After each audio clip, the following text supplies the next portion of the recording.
જય સ્વામિનારાયણ દાસના દાસ ગુરુ હરિ પરમ પૂજ્ય હરિપ્રસાદ સ્વામીજીએ વર્ષોની કઠિન તપશ્ચર્યા પછી એક અદ્ભુત ગુણાતીત સમાજનું સર્જન કર્યું. એ ગુણાતીત સમાજના ભક્તો માટે, એમને પોતાની મૂર્તિનું સુખ આપવા માટે, એમના મનોરથ પૂર્ણ કરવા માટે, એમના આત્માની યાત્રા એકધારી પરમાત્મા તરફ ચાલે તે માટે પ્રગટ ગુરુહરિ પરમ પૂજ્ય પ્રબોધ સ્વામીજી એક ધાયરું વિચરણ કરી રહ્યા છે. એ માટે થઈને ગુરુહરિ પ્રબોધ સ્વામીજીએ ગમે તેટલી ઠંડી હોય કે ગરમી હોય, ગમે તેવો વરસાદ હોય કે વાવાઝોડું હોય, કોઈ શહેર હોય કે કોઈ ગ્રામ્ય વિસ્તાર હોય, કોઈ મહેલમાં કે કોઈ ઝૂંપડપટ્ટીમાં, પોતાનો દેહ સારો હોય કે દેહમાં નાની મોટી બીમારી હોય, સાનુકૂળતા હોય કે પ્રતિકૂળતા હોય, ગમે તેવી પરિસ્થિતિની અંદર એમને એક ધાયરું વિચરણ કરી ભક્તોના આત્માનું એક ધાયરું જતન કર્યું છે. પોતે કથા વાર્તા, ભજન, પધરામણી, ખાનગી, ઉત્સવ, સમયાઓ વગેરે દ્વારા આ સમાજનું એક ધાયરું અદ્ભુત આધ્યાત્મિક જતન કર્યું છે અને કરી રહ્યા છે.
અત્યાર સુધીની જે ગોષ્ઠીઓ કરી છે એ ગોષ્ઠીનું મનન ચિંતન કરીને આપણો સંબંધ સ્વામીજી સાથેનો વધારવો છે. બસ એ બ્રહ્મભીના થયા કહેવાય. આ તો ખાલી પલરા કહેવાય.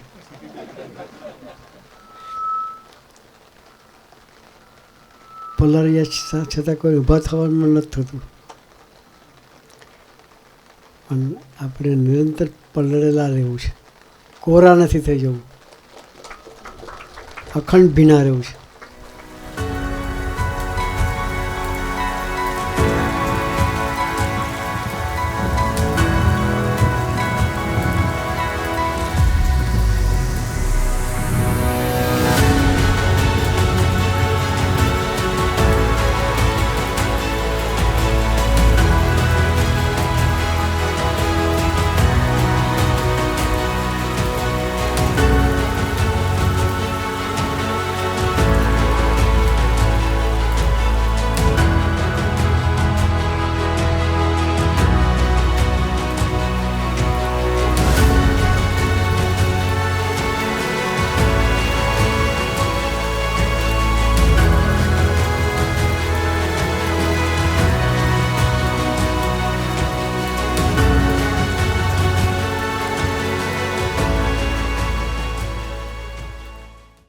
આજે પાદરાના સમયની સ્મૃતિ કરાવી દીધી.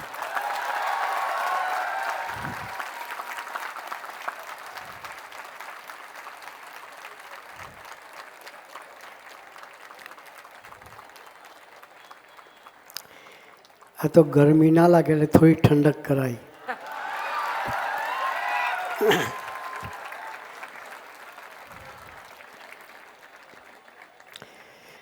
બાકી વૈશાખની બપોરે બહાર નીકળો તો વૈશાખી વાયરાની ખબર પડે. એ વૈશાખની કાળઝાળ ગરમીને એ દિવસને સ્વામીજીએ પસંદ કર્યો.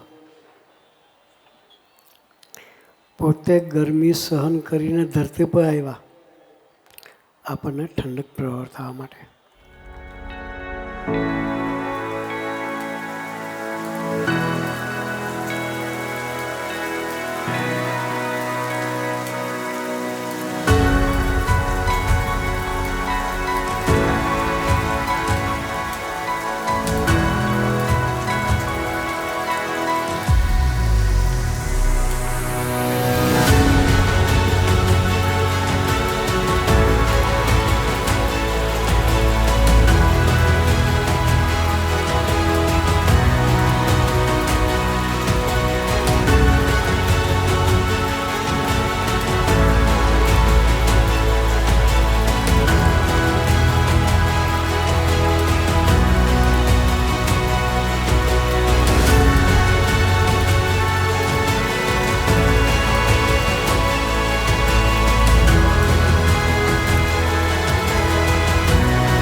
એપ્રિલ 2025માં ગુરુહરિ કચ્છ અને સૌરાષ્ટ્રના વિચરણમાં પધાર્યા હતા.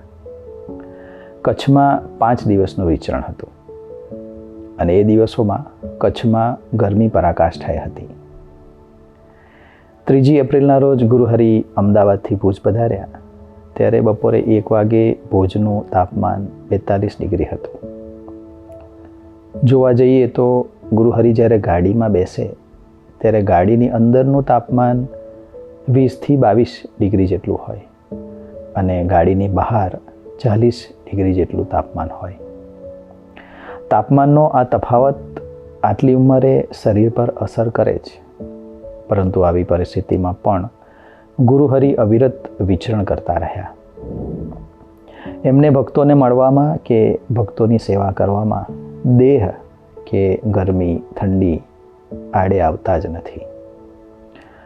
દરેક પધરામણીમાં તાપમાનના તફાવતની વચ્ચે ઉતરવાનું થાય, ચઢવાનું થાય. વળી પધરામણી દરમિયાન ખાનગી તો હોય જ. એ દિવસોમાં કચ્છમાં 42 થી 46 ડિગ્રી સુધીનું તાપમાન પહોંચી ગયું હતું. ન્યૂઝપેપરોમાં ઓરેન્જ એલર્ટ, રેડ એલર્ટ અને હીટ વેવનું એલર્ટ જાહેર કરવામાં આવ્યું હતું. ગરમીથી સાવધાન રહેવાની સતત ચેતવણીઓ આપવામાં આવી રહી હતી. રોજે રોજ ગાઈડલાઈન આપવામાં આવતી હતી.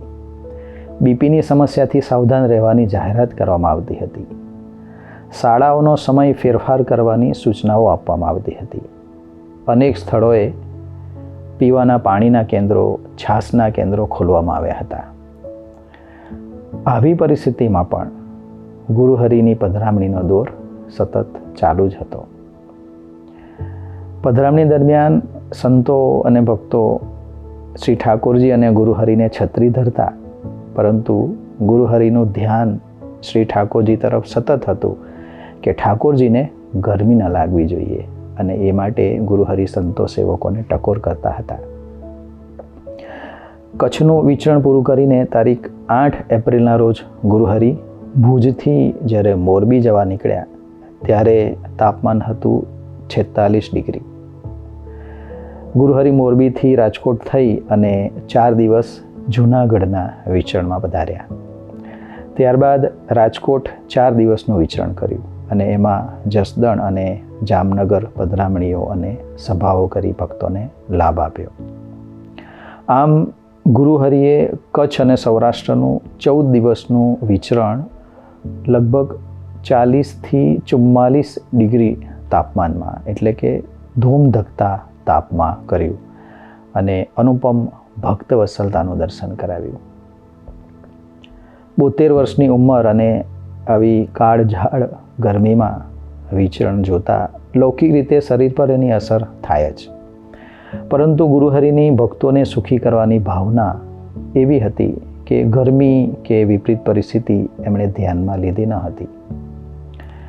ગુરુહરિની સાથે વિડીયો અને ફોટોગ્રાફીની સેવા કરતા સંતો સેવકો યુવાન હતા, પરંતુ એમને પણ આવી ગરમીનો સામનો કરવો અસહ્ય થઈ જતું હતું. પરસેવે રેબઝેબ થઈ જતા હતા.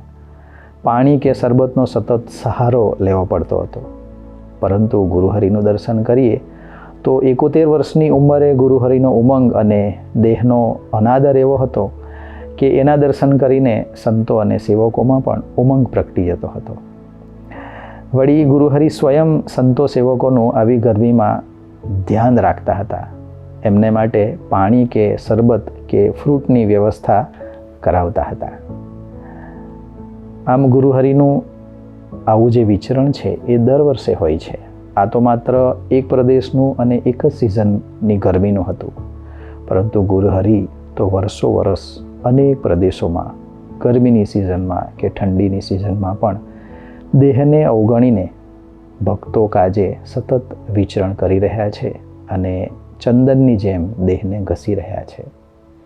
એટલે જ કહ્યું છે કે ભીડો લેતા સ્વામી અપાર, પરાભક્તિનો આપે સાર.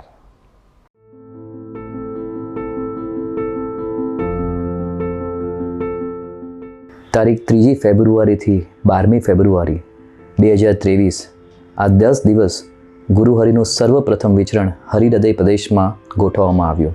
ગુરુહરિ એવીડી પધાર્યા ત્યારબાદ આ પહેલું વિચરણ હતું. બધા જ હરિભક્તોના હૃદયમાં ખૂબ જ ઉમંગ હતો, કારણ પહેલી જ વખત પ્રબોધ સ્વામીજી હરિહૃદય પ્રદેશમાં પધારતા હતા.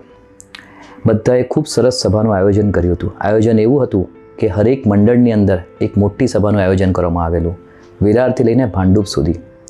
આ 10 દિવસમાં ગુરુહરિએ 13 જેટલી સભા કરી, 112 જગ્યાએ પધરામણીઓ કરી અને એ સિવાય રોજના કેટલા બધા મુક્તોને 100, 200, 500 મુક્તોને ગુરુહરિ પર્સનલી મળતા, એમના પ્રોબ્લેમ સાંભળતા, એમની ખાનગીઓ સાંભળતા, એના પ્રશ્નનો ઉત્તર આપતા અને આ 10 દિવસમાં હજારો દીકરાઓને સમાધાન આપ્યા.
આટલું બધું વિચરણ, કહે ને કે સવારે 7 વાગ્યાથી ગુરુહરિનું ભીડો શરૂ થાય, સવારે પૂજામાં ગુરુહરિ પધારે ત્યારથી રાત્રે 12:30-1 વાગી જતો હતો આરામમાં જતા સુધી, અને આવું સતત 10 દિવસ without a single break.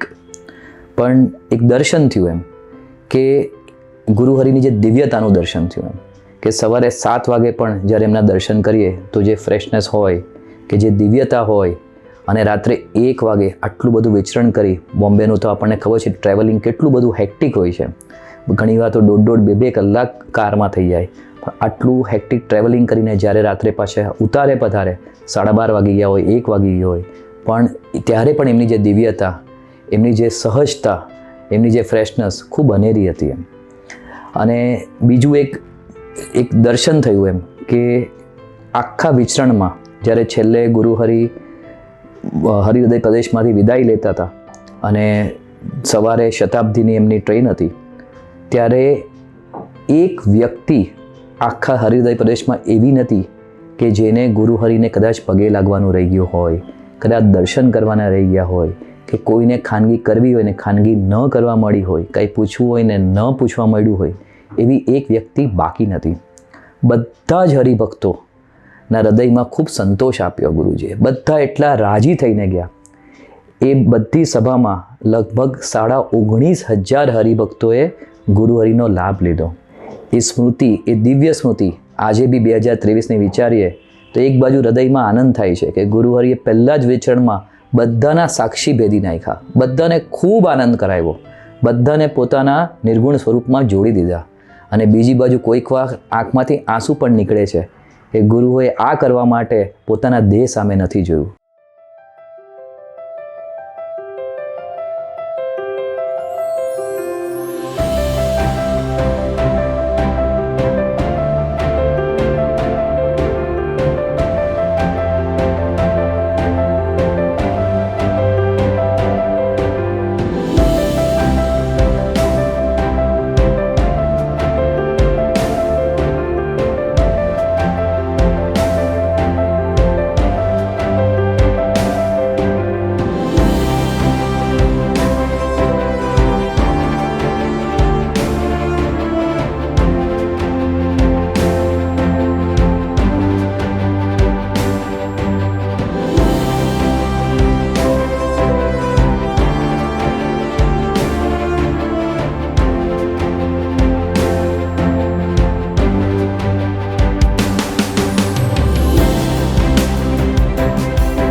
March 2025ની અંદર ગુરુહરિ પ્રબોધ સ્વામીજી સાથે પંજાબ વિચરણમાં જોડે રહેવાનું થયું. એ વિચરણ દરમિયાન ગુરુહરિની સાથે મોગાથી ભટિંડા જવાનું હતું. સવારે પૂજા બાદ નીકળીને રાત્રે થાળ કરીને પરત આવવાનું થયું. વચ્ચે નિહાલસિંહ વાલા કરીને એક સિટી આવે છે, ત્યાં એક આપણી અંગત દીકરી કપિલભાઈના મોટા સિસ્ટર ત્યારે બેનને બનાવી, એની બી ખાસ ઈચ્છા હતી કે ત્યાં ઘરે પધરામણી કરીએ.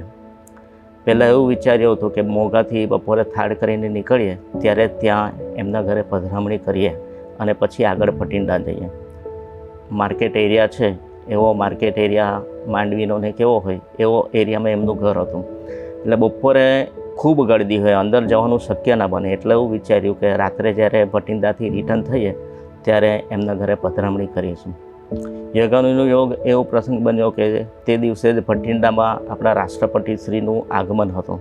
એને લઈને ભટિંડાના ઘણા રસ્તાઓ બંધ હતા, અમુક રસ્તાઓમાં જવાય એટલે રાત્રે ખૂબ મોડું થઈ ગયું. થાળ બાદ પણ 2 પધરામણીઓ ત્યાં ભટિંડામાં કરવાની હતી. એ થાળ બાદ પધરામણીઓ કરી, ત્યાં આપણે સભા પણ કરી.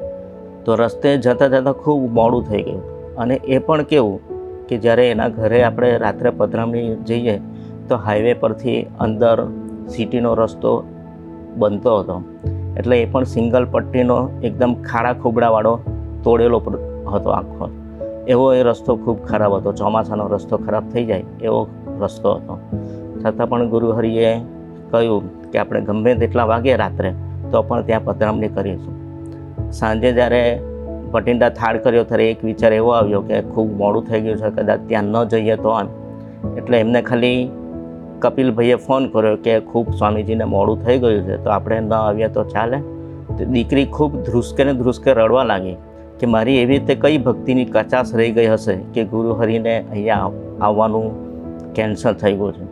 પછી પ્રબોધ સ્વામીજીને જ્યારે આ વાત કરી ત્યારે પ્રબોધ સ્વામી કહે કે આપણે ગમે તેટલા વાગે રાત્રે તો પણ આપણે આપણી દીકરીને ત્યાં ઘરે પધરામણી કરીશું. એમ કહીને ભટિંડાથી નીકળી રાત્રે 12:15 વાગે એમના ઘરે પધરામણી કરી રાત્રે. ત્યારે એ જમાઈ છે, જમાઈના ફાધર તો 12:15 હોય એટલે નેસલની સૂઈ જ ગયા હોય. એટલે જ્યારે ગુરુહરિ ત્યાં પધાર્યા એટલે એમના ફાધર ઊંઘમાંથી જાગીને આવ્યા અને બેઠા, ગુરુહરિના દર્શન કર્યા.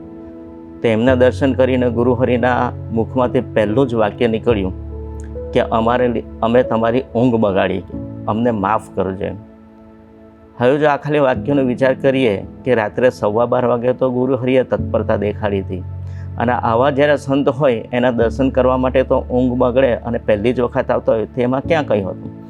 પણ છતાં ભાઈ ગુરુહરિએ અતિ દાસત્વ ભાવે દાદાને એવું કહ્યું કે અમને માફ કરજો. ત્યારે દાદા પણ ગળગળા થઈ ગયા.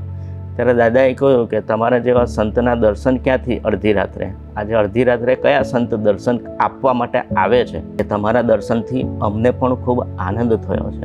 આમ રાત્રે 12:15 વાગ્યા સુધી પણ ગુરુહરિએ પંજાબની અંદર પધરામણીઓ કરી છે. કુલ માર્ચ મહિનામાં 6મી માર્ચથી 17મી માર્ચના 11 દિવસના પ્રોગ્રામમાં ગુરુહરિએ 120 પધરામણીઓ કરી અને 8 સભાઓ કરી. ગુરુહરિ પ્રબોધ સ્વામીજી હાલોલ બાજુ વિચરણમાં હતા. તારીખ 1/4/2024ના રોજ હાલોલમાં પધરામણી હતી. હવે આ દરમિયાન એમને આંખમાંથી એક ધારું પાણી નીકળ્યા કરતું હતું. એટલે ડૉક્ટરોએ એવું કીધું હતું કે ધૂળવાળી જે જગ્યા હોય ત્યાં જવાનું ટાળજો અને આંખમાં ધૂળ ના જાય એનું ધ્યાન રાખજો.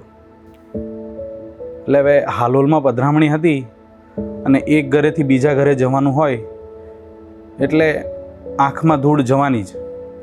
ભક્તોની ભક્તિ કરવા માટે ગુરુહરિએ પોતાના દેહ સામું ન જોયું. થાળ કરી બધા ભક્તોને દર્શન આપ્યા અને પછી ઉતારે પધાર્યા ત્યારે 2 વાગી ગયા હતા. ગુરુહરિ રૂમમાં પધારી પલંગ પર બિરાજમાન હતા. હું અને રાકેશ સર બધો સામાન ગોઠવતા હતા અને ગુરુહરિ જેવા પોઢવાની તૈયારી કરતા હતા એટલામાં જ રૂમનો દરવાજો ખુલ્યો અને પ્રભુ દર્શન સ્વામી રૂમમાં એન્ટર થયા. એટલે જેવા પ્રભુ દર્શન સ્વામીને ગુરુહરિએ જોયા એટલે ગુરુહરિ સૂતા હતા ત્યાંથી તરત પલાઠી વાળીને બેસી ગયા અને 2 હાથ જોડીને પ્રભુ દર્શન સ્વામીને કીધું કે બોલો, ક્યાં પધરામણીમાં જવાનું છે? એટલું બધું સહજતાથી બોલ્યા કે પ્રભુ દર્શન સ્વામી કીધું, સ્વામીજી ક્યાંય જવાનું નથી, હું તો ખાલી તમારા દર્શન કરવા માટે આવ્યો છું. એટલે ગુરુહરિએ કીધું, ના, તો પધરામણીમાં જવાનું હોય તો કે નીકળી જઈએ એમ.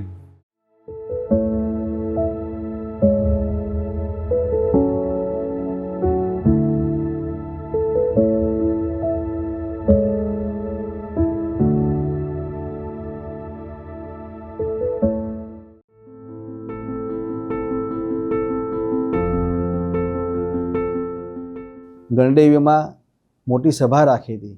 એ સભાની અંદર પધાર્યા. એ સભામાં પણ 2500 જેટલા ભક્તોએ લાભ લીધો. એ દિવસે શરદી હતી એટલે સ્વામીજીને બોલવામાં પણ થોડી તકલીફ જેવું હતું. સભામાં ગુરુહરિએ જ્યારે પરાવાણીનો ધોધ વહાવ્યો ત્યારે શરદીની અસર એમના અવાજમાં સ્પષ્ટ દેખાતી હતી. છતાં પણ ગુરુહરિએ 25 મિનિટ જેટલો લાભ આપી બધા ભક્તોને પોતાના દર્શનનું અને પરાવાણીનું સુખ આપ્યું. આટલી મોટી સભા હોય તો તરત જ ઈચ્છા થાય કે હવે ગુરુહરિને આરામ કરાવીએ. છતાં પણ સભા બાદ ગુરુહરિએ પૂછ્યું કે કોઈ આજુબાજુ પધરામણી છે? ત્યારે 2 ભક્તોના ઘરે પધરામણી પૂર્ણ કરી અને ગુરુહરિ ગણદેવી આરામ માટે પધાર્યા. પણ ઉતારે પહોંચ્યા પછી પણ ગુરુહરિએ ન્યૂઝીલેન્ડના ભક્તોને વિડીયો પર દર્શન આપ્યા. ન્યૂઝીલેન્ડમાં જે મંદિર તૈયાર થઈ રહ્યું છે એ મંદિરનો નકશો બતાવ્યો સેવકે. 15-20 મિનિટ સુધી નકશો જોઈ સ્વામીજીએ સૂચનો કર્યા. જ્યારે ન્યૂઝીલેન્ડના ભક્તોને ગુરુહરિ દર્શન આપ્યા ત્યારે 5 થી 6 વખત ઉધરસ વધારે હોય એવા આપણને દર્શન થઈ રહ્યા હતા. એ શરદી તો હતી જ, પણ આજથી ઉધરસ પણ શરૂ થઈ ગઈ હતી. રાત્રે ખૂબ ઉધરસ આવતી હતી, શરીરમાં અશક્તિ હતી.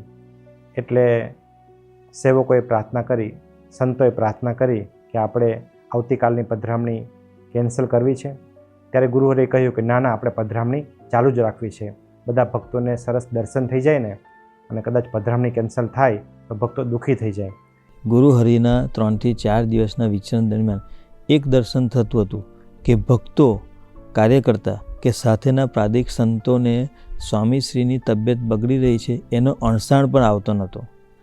19 તારીખની રાત્રે જ્યારે ગુરુહરિ શાશ્વત સ્વામી સાથે ન્યૂઝીલેન્ડના ભક્તોને દર્શન આપતા હતા અને જ્યારે દર્શન પતી ગયા ત્યારે છેલ્લે 1 કે 2 મિનિટ શાશ્વત સ્વામી સાથે જે વાર્તાલાપ કરે છે એ વાર્તાલાપનું આપણે દર્શન કરીએ તો એવું લાગે જ ના કે ગુરુહરિની તબિયત વધારે બગડી રહી છે. જેવા શાશ્વત સ્વામી બહાર પધાર્યા એટલે અમે ને વિજયભાઈ અંદર પધાર્યા.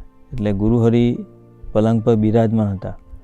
એટલે શરદી અને ઉધરસ વધારે હતું. એટલે વિજયભાઈએ પ્રાર્થના કરી કે સ્વામીજી અજમાની પોટલી બનાવી લાવું.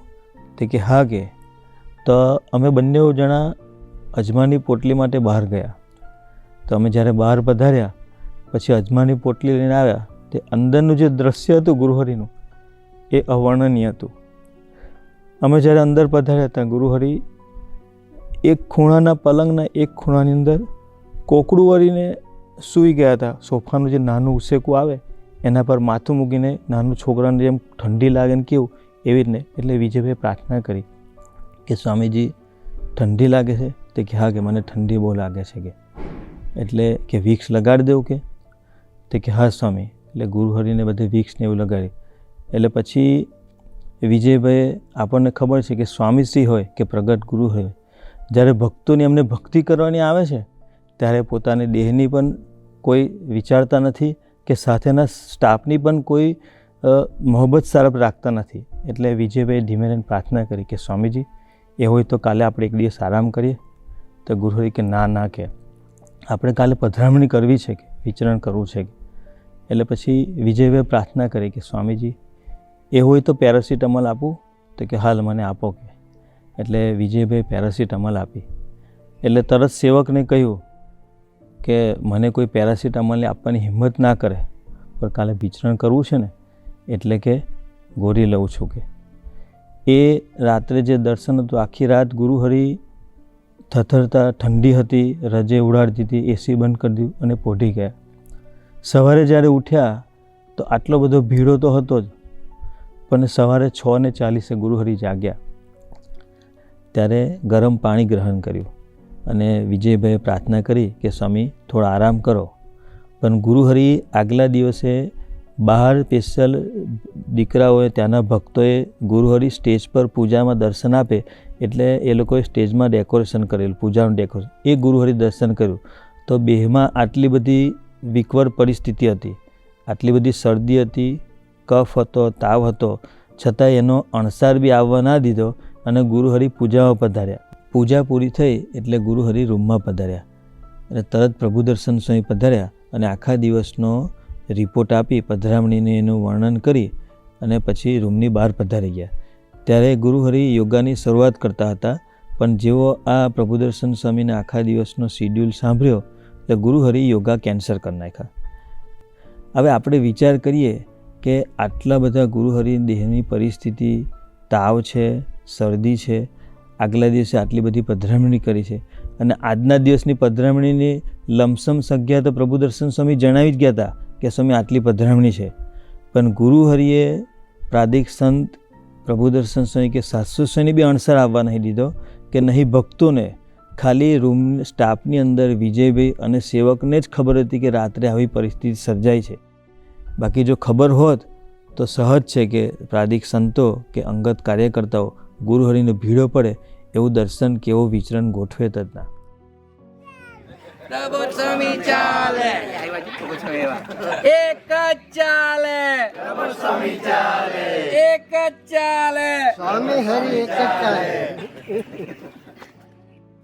આગલા દિવસનો ઠાક છતાં પણ પ્રબોધ સ્વામીજીએ જણાવવા ના દીધું કે દેહમાં ઠાક છે, અને 20મી તારીખે સવારે અમલસાલ પધરામણી કરવા માટે ગુરુહરિ સાથે અમે નીકળ્યા.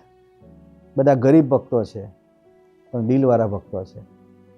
દરેક ભક્તોના ઘરે ગુરુહરિ જાય, બેસે, પાછા ઊભા થાય.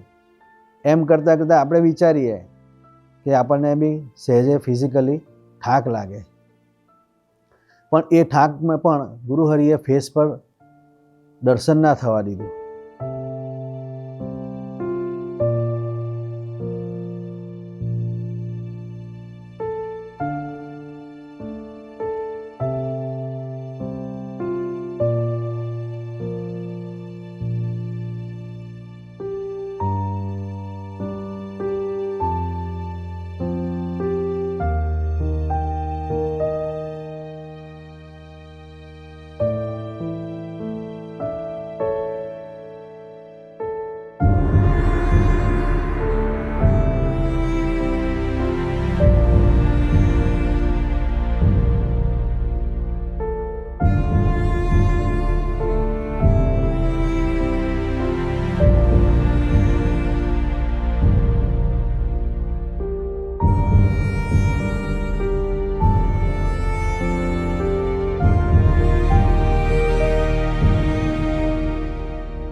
સ્વામીજી અમલસાડમાં નાનું મંદિર છે, ત્યાં પધાર્યા.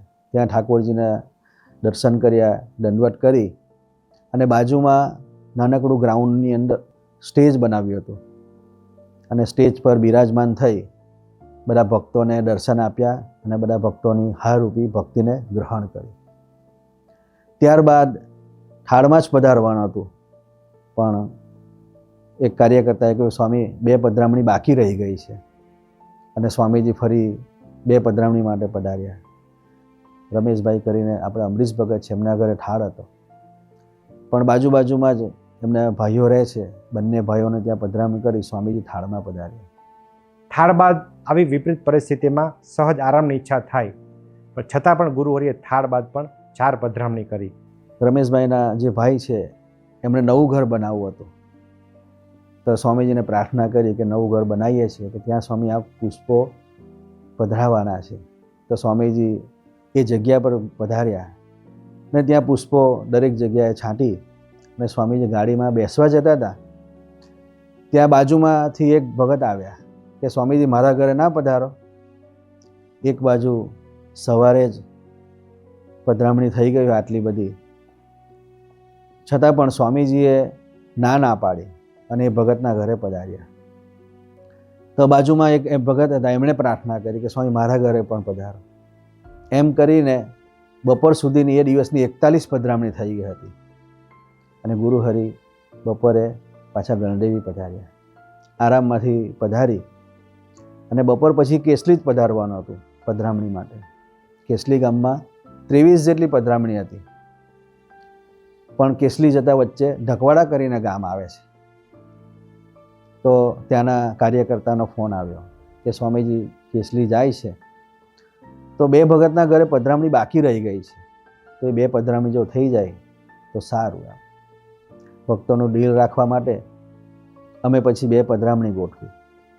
પણ ગુરુહરિ પધારતા હોય તો કોને મન ના થાય પધરામણી કરાવવાનું? તો ઢકવાડા ગામમાં 2ની જગ્યાએ 17 પધરામણી થઈ. એક બાજુ દેહમાં ભીડો હતો, થાક હતો, આખા દિવસનો ભીડો હતો, છતાં પણ સ્વામીજી અમને જણાવવા ના દીધું અને દરેક ઘરે દરેક ભગતને આનંદ થાય, દરેક ભગતને હાસ થાય અને દરેક ભગતના ઘરે એટલી શાંતિથી પધરામણી કરી. અમે પધરામણીમાં ઉતાવળ કરતા હતા. પ્રભુ સ્વામી તરત કહ્યું આપણે ઉતાવળ નથી કરવાની, ભક્તોને હાસ થાય એટલા માટે શાંતિથી પધરામણી કરો.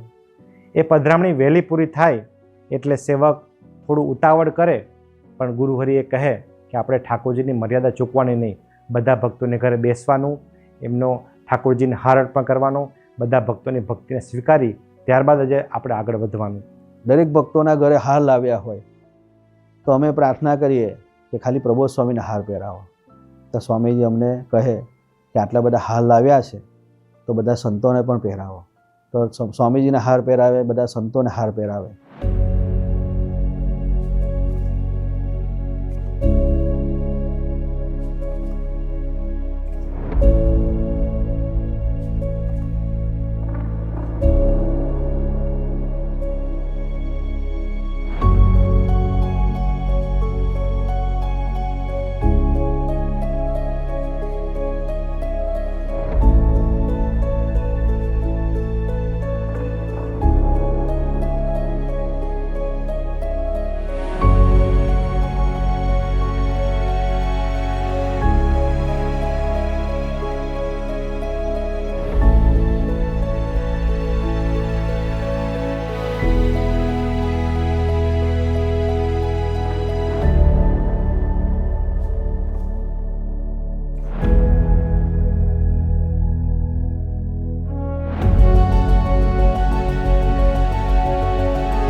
સત્તર પધરામણી કર્યા બાદ કેસલી ગામની પધરામણી તો બાકી હતી અને એ સમયે લગભગ 6:21 જેટલા થયા હશે.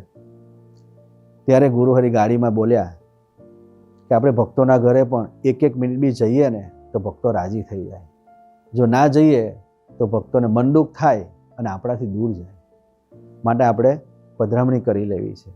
એક બાજુ દેહમાં થાક, શરદી, તાવ અને એ દિવસ હતો એકાદશીનો દિવસ અને આપણને ખબર છે ગુરુહરિ એકાદશીના દિવસે કાંઈ ગ્રહણ નથી કરતા. આવી પરિસ્થિતિમાં પણ સ્વામીજીએ સવારે 41 પધરામણી, બપોરે આરામ કર્યા બાદ 17 પધરામણી ઢકવાડા ગામમાં, ત્યારબાદ 23 પધરામણી કેસલી ગામમાં બાકી હતી. કારણ કે કેસલી ગામમાં સ્વામીજી પધાર્યા નહોતા. અને એ ગામના ભક્તોને એટલો બધો ઉમંગ હતો કે ફટાકડા, ડીજે બધું લાવી અને ભવ્ય સ્વાગત કરવું હતું. પણ ઘણું મોડું થઈ ગયું હતું, કારણ કે 6:30 વાગે સ્વામીજી ડકવાડાથી કેસલી પધાર્યા. કેસલીમાં પણ સ્વામીજીએ પછી ધીમે ધીમે એક એક કરતાં પધરામણી કરી અને 23-24 પધરામણી થઈ.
એકાદશીનો દિવસ હતો એટલે સ્વામીજી થાળમાં કશું લીધું નહીં. એ ભગતના ઘરે પણ 100 થી 150 ભક્તો હતા.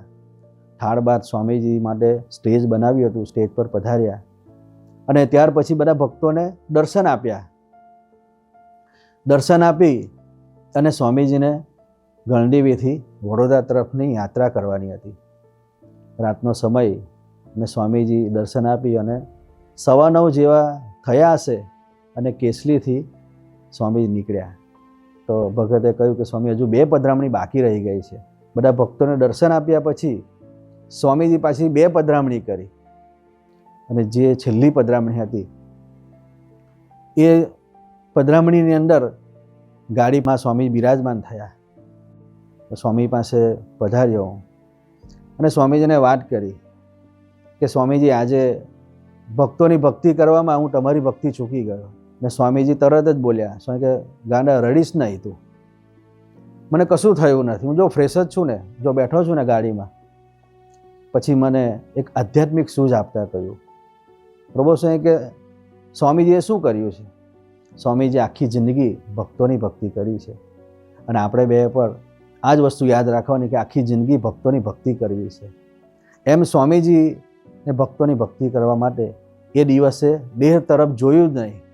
થાક, શરદી, તાવ આટલું બધું હોવા છતાં પણ એ દિવસે ટોટલ સ્વામીજીની 84 પધરામણી થઈ અને ત્યાર પછી સ્વામીજી 9:30 વાગે ગણદેવી હાઈવેથી વડોદરા તરફની યાત્રા કરી. હાઈવેથી થોડે આગળ ગયા હશે 15-20 મિનિટ સ્વામીજીએ ફરી ફોન કર્યો, કારણ કે એ દિવસે અમને પણ થયું કે આજે સ્વામીજીએ ખૂબ ભીડો ગ્રહણ કર્યો છે અને એનું કારણ અમે 2 પ્રાદેશિક સંતો છીએ. એટલે એ દિવસે ખૂબ રડું આવ્યું હતું. બંને દીકરા એમના જ હતા, શાશ્વત સ્વામી, પ્રભુ દર્શન સ્વામી તો એમના જ હતા. પણ છતાં સ્વામીજી મૈત્રી સ્વામીને કીધું કે મૈત્રી સ્વામી પ્રભુ દર્શન સ્વામીને ફોન લગાડો. તે કે એ લોકો હજુ રડતા હશે કે.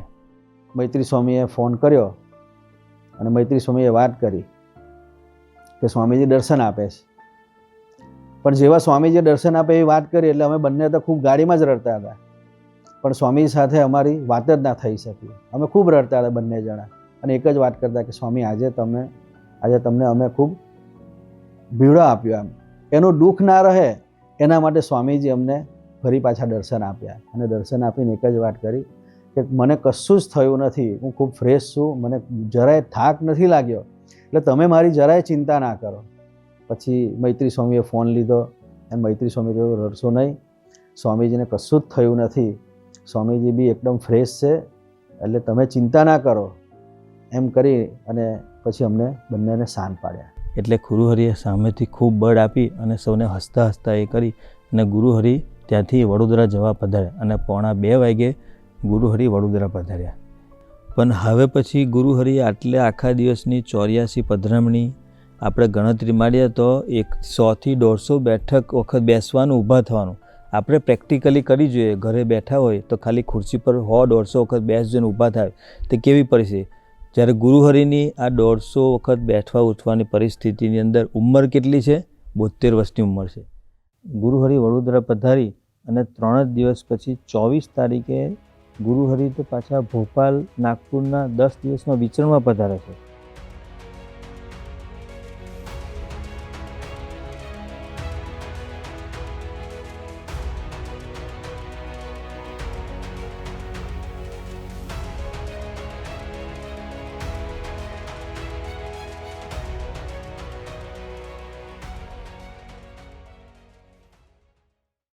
હે ગુરુ હરિ પરમ પૂજ્ય પ્રબોધ સ્વામીજી, આમ સૌ હરિપ્રબોધમ પરિવારના ભૂલકાઓ આપના આ અવિરત દાખલાને, આપની ભીડા ભક્તિને, આપની એકધારી ગરજને, આપની અદ્ભુત આવી પ્રીતિને અમે ક્યારેય ન ભૂલીએ એવી કૃપા કરજો.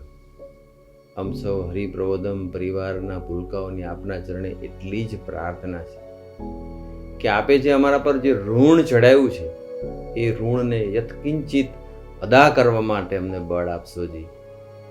આપનું જે યુગ કાર્ય છે, આપ જે મિશન લઈને જે વિચરી રહ્યા છો એમાં અમે સર્વોપરી નિમિત્ત બની શકીએ અને આપણું જે સનાતન સૂત્ર છે, બસ એક તું રાજી થા, એ સૂત્ર પ્રમાણે અમે આપને અંતરથી રાજી કરી શકીએ એ માટે અમને ખૂબ ખૂબ બળ બુદ્ધિને શક્તિ આપશો જી.